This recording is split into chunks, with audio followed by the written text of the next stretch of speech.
সেক্টরগুলা এই দুরবস্থার মধ্যে দেশকে টিকিয়ে রেখেছিল, তার মধ্যে একটা হলো প্রবাসীরা, গার্মেন্টস ওয়ার্কার আর কৃষক। এই তিনটা শ্রেণী, এবং তিন শ্রেণীতেই দেখবেন আপনার নিম্নবিত্তদের সংখ্যাটা বেশি, তারা দেশটাকে টিকিয়ে রেখেছিল।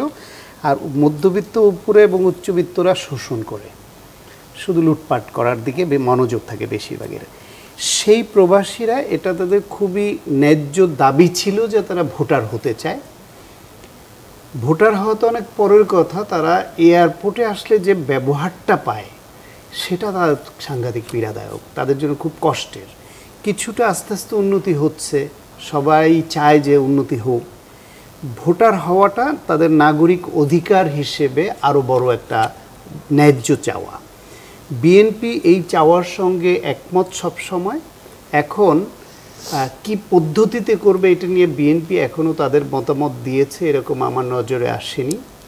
নির্বাচন কমিশন তিনটা পদ্ধতি নিয়ে আলোচনা করছে, রাজনৈতিক দলগুলোর কাছেও এভাবে সুনির্দিষ্ট কোনো মতামত চেয়েছে যে কোন পদ্ধতিতে হবে সেটাও আমি জানি না। তুষার তো প্রতিনিধি হয়ে আজকেই গেল, ওদের কাছে জানতে চেয়েছি কি না কখনো আমরা জানি না। তো যেটা হচ্ছে, নির্বাচন কমিশন তিনটা যে পদ্ধতি বলছে, একটা প্রক্সি ভোট।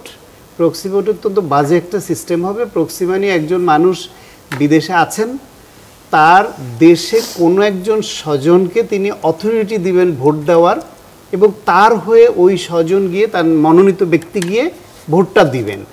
সেই ক্ষেত্রে যে সমস্যাটা তৈরি হতে পারে যে বাংলাদেশে ভোটারকে প্রভাবিত করার নানান বন্দোবস্ত হয়, সেখানে নানান রকমভাবে প্রভোগ করা হয়, টাকা দিয়ে কেনা হয়, চা খাইয়ে কোক খাইয়ে ভোট মোটিভেট করে ফেলা যায়, রিক্সা দিয়ে অটো দিয়ে নেওয়া আনা করিয়ে কখনো প্রভাব বিস্তার করে। সেই ক্ষেত্রে যদি একটা ভোট প্রভাবিত হয়ে খারাপ পথে যেত, এখন তার মাধ্যমে দুইটা ভোট খারাপ পথে চলে যেতে পারে। আবার ভালো হলে দুইটা ভোটই ভালো হবে, ফলে একটা যে উদ্দেশ্যে ভোটটা দেওয়া সে উদ্দেশ্যটা ব্যাহত হয়।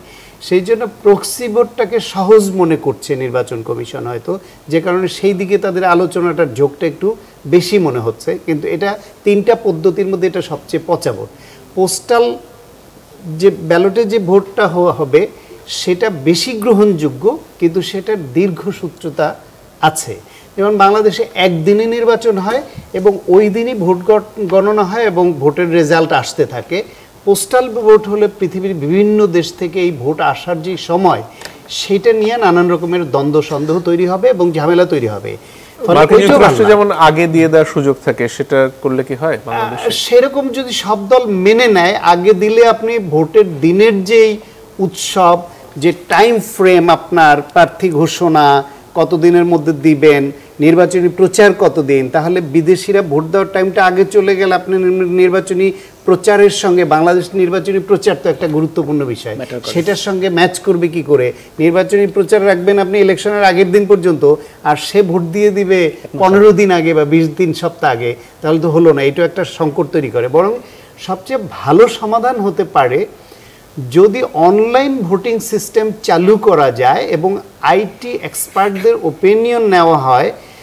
মানে ম্যান বিহাইন্ড দ্য মেশিন যদি সৎ হয় এবং যারা এইখানেই মেশিন থেকে আউটপুটটা নিয়ে কাউন্ট করবেন তারা যদি সৎ হয়, তাহলে কিন্তু এটা চেক অ্যান্ড ব্যালেন্স থাকলে অনলাইন ইভিএম নিয়ে প্রচুর বিতর্কের মধ্যে পড়ে গেলাম। সেটা আছে, কিন্তু তারপরও অনলাইনে যদি ওইরকম করা হয় যে এখন আরও সিকিউরিটি কোড বাড়ানো হয়, আমি আইটি বিশেষজ্ঞ জানি না, আমি শুধু আমার এক্সপেকটেশন বলছি যে যিনি ভোট দিবেন তাকে তার ফিঙ্গারপ্রিন্ট দিয়ে একটা অ্যাপস তৈরি করবে নির্বাচন কমিশন। সেই অ্যাপসটা ওইখানে সে ওপেন করবে, ওপেন করলে অ্যাপসে ঢুকতে হলে তার ফিঙ্গারপ্রিন্ট লাগবে, ভোটার মানে তার লোকাল এরিয়ায় যেখানকার ভোটার। তারপর যে ওইখানে প্রত্যেক ভোটারের যে তালিকা আছে তার আইডিটা ওপেন করতে হলেও তাকে আবার ফিঙ্গারপ্রিন্ট দিতে হবে। অর্থাৎ একজন ভোটারের ওই অ্যাপসটা যে তার ভোটার লিস্টটা যেখানে ভোট দিবেন ওইটার জন্য আরেকজন ওপেন করতে না পারে। তারপর যদি ভোটটা দেন তাহলে ভোটটা যার ভোট তিনি দিলেন এটা এনশিওর করা গেল। এই ভোটটা এইখানে আসলে যদি আপনি ওইরকম স্বচ্ছ একটা প্যানেল করা হয় নির্বাচন কমিশনের সরাসরি নিয়ন্ত্রণে, যেটা একই সঙ্গে আপনার অনলাইনে ওই যে ওইখানে রিটার্নিং অফিসার জেলায় কেন্দ্রে মানে আসনে যিনি থাকবেন ওইখানে, এবং একই সঙ্গে এখানে কেন্দ্র থেকে, এবং দরকার হলে স্বচ্ছতার জন্য প্রার্থীদেরকে ওই অ্যাপসটা দিয়ে দেওয়া হলো, সে ভোট দেওয়ার সঙ্গে সঙ্গে দেখে ফেলতে পারবে যে কয়টা ভোট আসলো।